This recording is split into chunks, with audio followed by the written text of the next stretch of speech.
In the fantasy and sci-fi genres, I feel like we never quite know what to do with superhero stories.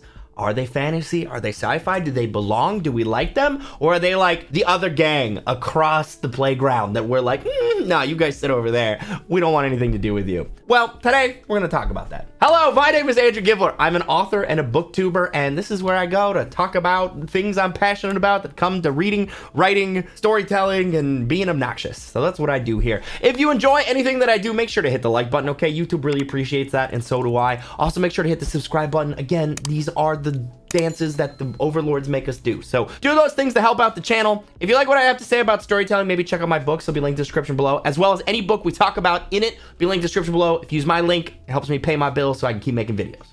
I appreciate you. So today we're going to talk about superheroes because I'm actually a huge superhero fanatic. I'm sort of shocked that I haven't written a superhero story yet. And I'm actually not talking about comics because I think that comic superhero stories are their own thing. Like once you go graphic novel, it's a different genre, right? But we're talking specifically in the arena of novels. Superheroes have never quite saturated it the same way that they have film, TV, and etc. Right? Now, somebody's be like, well, actually, there are some very popular superhero stories, but we don't talk about them the same way that we do the Lord of the Rings, the Wheel of Time, the Empire of Silence, if you're me, the Dresden Files, if you're me.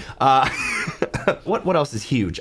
Dune, Star Wars. You know, it's different in the book world. And I want to correct that because there are two incredible superhero stories that I want to recommend, and we're going to talk about them. But first, I want to talk about the literary device of a superhero thing, and we'll get to my recommendations, okay? Superheroes, I think, belong under the fantasy category, personally. Listen, if we can have urban fantasy, right? If we can have wizards in modern day, I don't see why we can't have superheroes in modern day and count that as fantasy.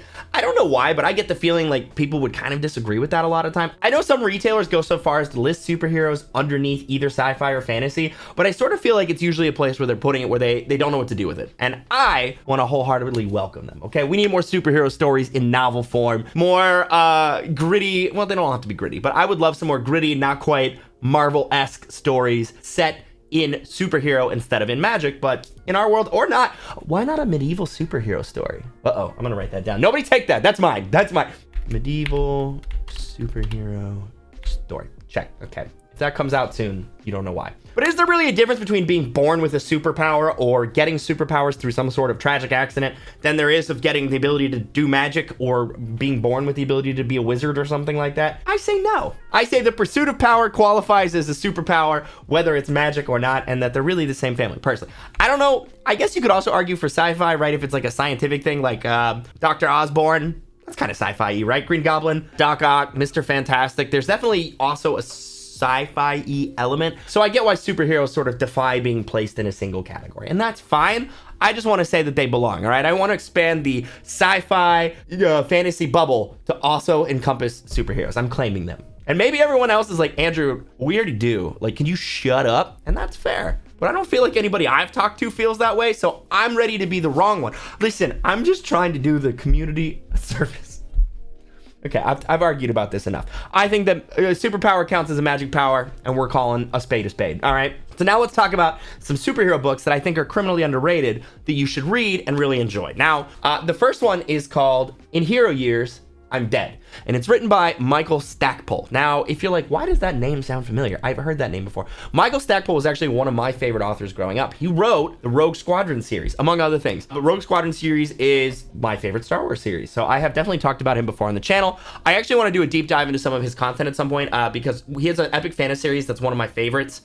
He also has a couple standalone fantasy novels, which I think are really great. Now, In Hero Years, I'm Dead is not his best novel, I don't think, but I do really enjoy it. And I believe he actually wrote it as a web novel and then put it together and self-published it. So it's indie, which, hey, we love indie here, right? But the basic premise is you have an older superhero who was gone. I think he was in prison or something like that. But he was out of the game for 20 years, and he finally reemerges into society. He comes back, and what has happened? Capitalism has ruined superheroes, right? The good old days when the superheroes stood for truth and justice is no more. And now the villains and the superheroes are kind of, they're digitized, they're monetized, they're NFT-ified. I mean, I don't think they're NFTs in the book. The point is, like, corporate America's gotten its fingers in it, and and now everybody's a sports star as well as being either a villain or an athlete or a hero, right? And so you got this curmudgeon-y old hero who's like, what the crap is this? This is not what I left. And he has to learn how to navigate it and sort of get shown by all the whippersnappers and everything like that. It's, you know, it's definitely got an element like The Boys. One of the reasons I really like The Boys was because I feel like it feels like how superheroes would be. Same way that one of the reasons I like The Dresden Files or Eric Carter, you know, urban fantasy like that, is it feels like how magic would be if it was here. This is what I feel like people would go where the money is. You know what I'm saying? Like the money always follows the power, right? They go hand in hand. So I really enjoy that perspective of the world where like, you know, it's falling apart, but it's also everybody's making money off of it. And the values have been skewed because of it. And I'm not going to give any more spoilers. It's a fun ride. I have some quibbles about it. Like I said, like I'm not saying that this is the best book ever, but for a genre that's unrepresented, I think it's great. And it was, when I read it, I hadn't read much else like it. And that was really fun for me, right? Sure, things like The Incredibles have explored it. You know, it feels a little bit, I'm gonna say, like My Hero Academia.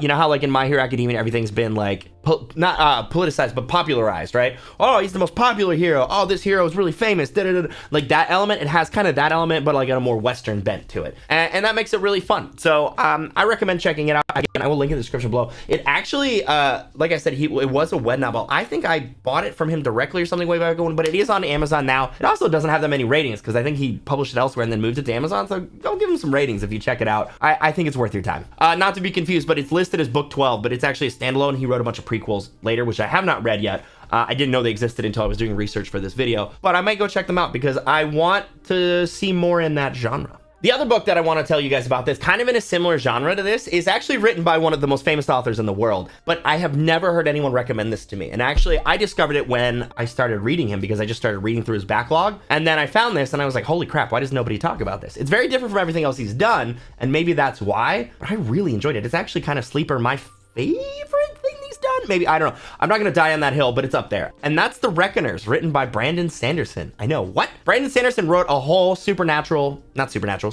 trilogy that people don't really talk about.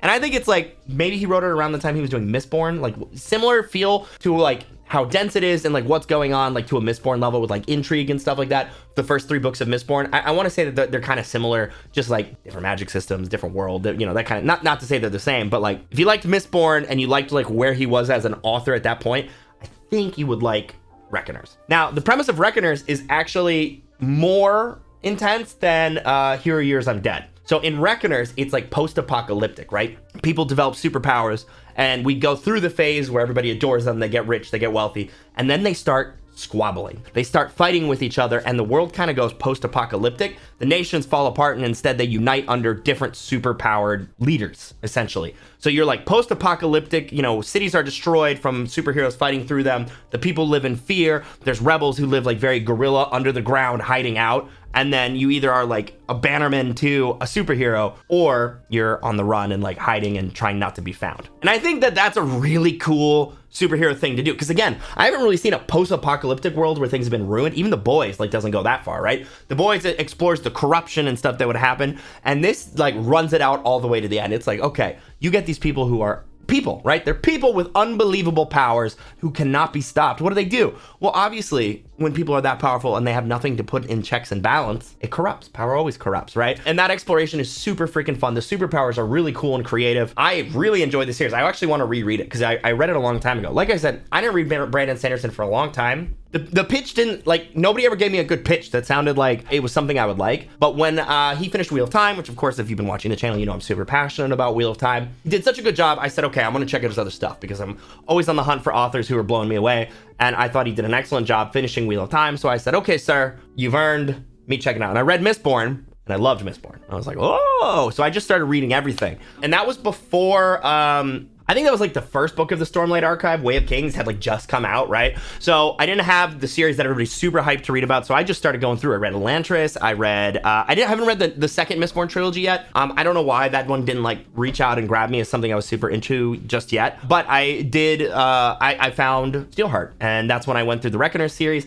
and I really liked the Reckoners. I wish he would go back to that world. I would love to see more of it, because I think that might be the only series he's written that doesn't technically occur in the Cosmere as far as I know. I could be wrong, right? I could be proven proven wrong, but it takes place in our world, so I don't think it does. But somebody, if you've read the book and you disagree with me, leave a comment down below and let me. I would love to discuss that. So I guess the takeaway from this video is, one, recommend to me, because I'm always recommending to you, if there are other like superhero novels that sort of fall under like the fantasy sci-fi feel and genre, like the epic scope, the big characters, the big fights, I'd love to read some of them and check them out, because I'd like to know more about that genre. And I think I might one day I'll write a superhero story. You can't stop me. I love superheroes too much. They're too much a part of my foundation. But I'm not an artist. I'm not a comic book guy. I could never make a comic book on my own. Well, I could write a comic book, but I couldn't draw it. You know what I mean? So I would rather try my hand at a novel of it, see how it goes. I have some ideas, but it's on the list. I have a lot of things I want to write before we're done. So buckle up and get ready to read a lot of books. Other than that, what do you guys think? Am I correct? Do you guys want to fight with me that superheroes belong in the sci-fi and fantasy bubble? Can we add them? Can they be our brothers? Let's welcome them in.